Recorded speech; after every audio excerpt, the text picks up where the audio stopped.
What's up guys, and welcome back to the channel for another EVE Online video. So I'm just on my way to Perimeter here for unloading some of my abyssal loot. And once again, I came across a couple of gate camps on the way here. So the purpose of today's video is to try and convince you to stop hauling your stuff with freighters or tier 1 industrial ships, unless you're an actual courier. So don't get me wrong, there's times when hauling yourself makes sense, just as I'm doing here. I believe those times are when you can fit everything either in a blockade runner or an insta-warp ship, just like the one I'm flying here. So I'm going to show you these fits in a minute. First, I want to show you why you want to avoid using freighters or tier 1 industrials and what the alternatives are for moving large quantities of stuff. So let's jump into this. In EVE, greed will kill you. And let me show you what I mean. So what I'm on here is ZKillboard, and let me show you guys what we see popping up every single day. So this is pretty common tier 1 industrial ship, mostly fitted with expanded cargo holds in the lows and optimized cargo hold optimization rigs.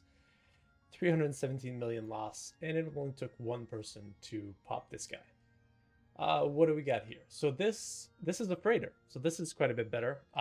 We have properly fitted freighters, so reinforced bulkheads 2 in the lows for maximum EHP. Didn't really matter. 37 people flying.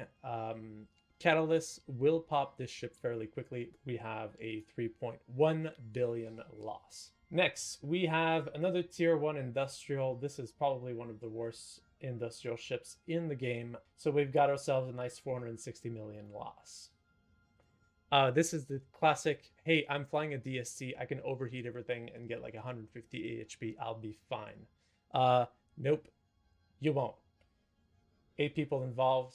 872 million-isk lost. The alternative is to use a courier. So it's going to cost me 20 million-isk for up to 845 cubic meter and a 1.5 billion collateral. So I always fill up as close as possible to that 1.5 bill collateral to make it as worth it as possible. It comes down to, I think it's a 2.5 or 3% expense on the 1.5 billion-isk of stuff that I'm sending to Jita or Perimeter to sell. And the beautiful thing is here that if they get blown up, I get 1.5 billion, and I didn't even have to put in the effort to try to sell the stuff on the market.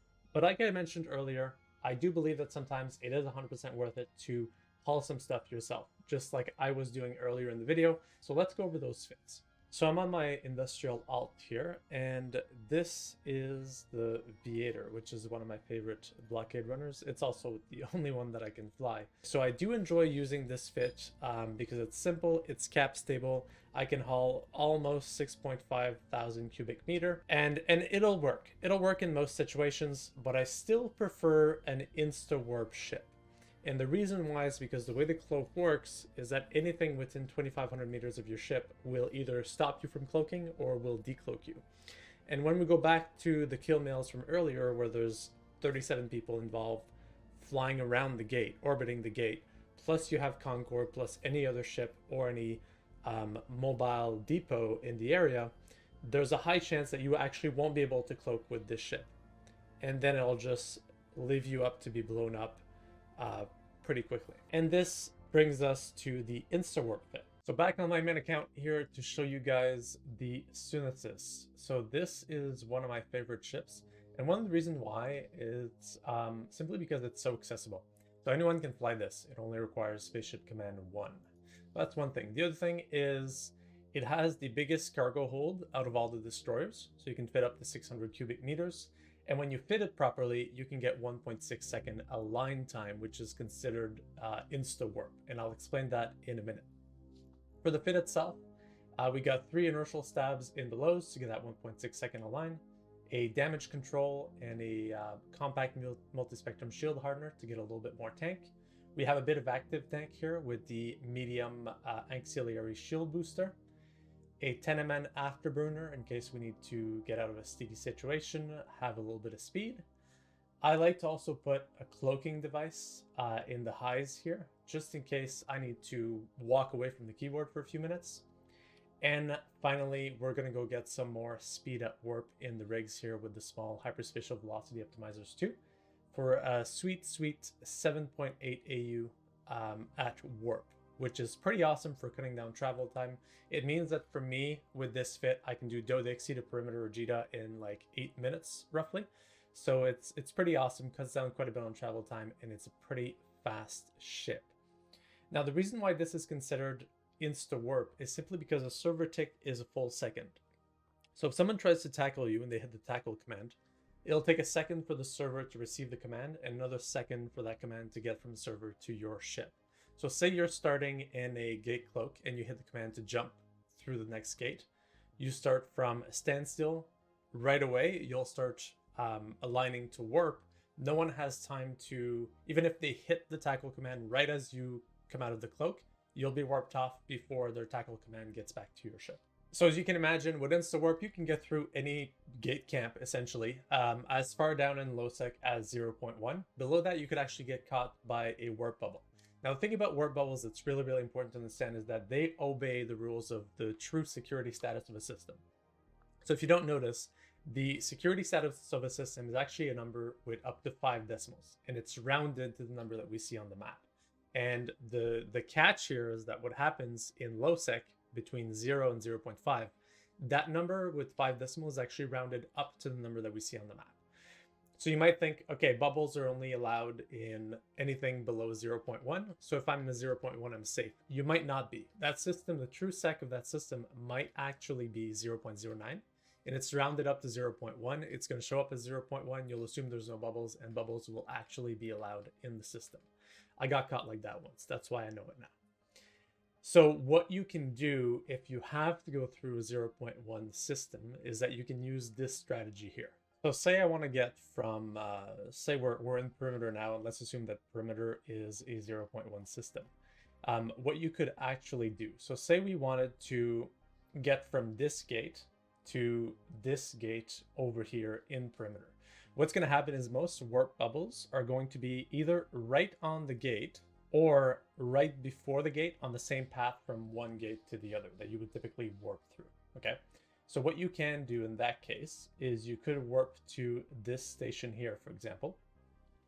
And this station is likely within 14 AU of this gate. And 14 AU is your D-scan range. So you would warp to this station. I would probably warp to 100 kilometers, start flying in a random direction, turn the cloak on, and then D-scan.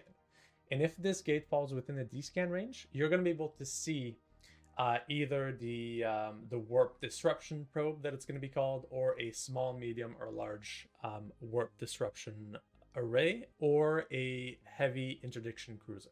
So if you see any of those things, you can assume that there's probably a bubble on the gate. But we got to remember is that the gate, the bubble itself is likely going to be in front of the gate.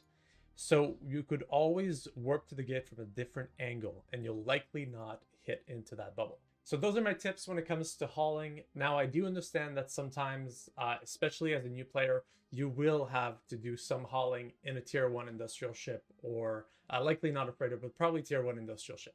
So my final tip when it comes to hauling in a tier 1 industrial ship, if you absolutely have to do it, see what systems are 0.5 or 0.6 in between where you are and your destination. Those are the systems where there's more likely to be gate camps because there is less of a Concord presence in those systems, okay?